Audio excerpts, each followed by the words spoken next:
మధురా నగరాన్ని యాదవ క్షత్రియ వంశానికి చెందిన శూరసేన మహారాజు పరిపాలిస్తూ ఉండేవాడు. అతనికి వసుదేవుడనే కుమారుడు ఉండేవాడు. వసుదేవునికి ఉగ్రసేన మహారాజు కుమార్తె అయిన దేవకినిచ్చి వివాహం చేస్తారు.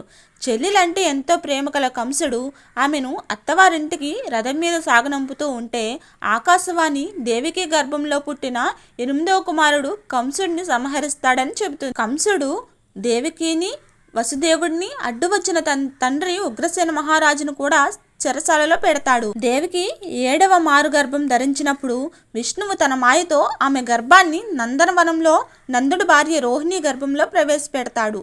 ఈ గర్భం వల్ల రోహిణికి బలరాముడు జన్మిస్తాడు. చెరసాలలో దేవికి గర్భస్రావం అయిందని అనుకుంటారు. కొన్ని రోజులకు దేవికి 8వ మారు గర్భం ధరిస్తుంది. దేవికి గర్భం నుండి శ్రావణ శుద్ధ అష్టతిథి నాడు విష్ణువు శ్రీకృష్ణుడిగా రోహిణి నక్షత్రంలో జన్మిస్తాడు.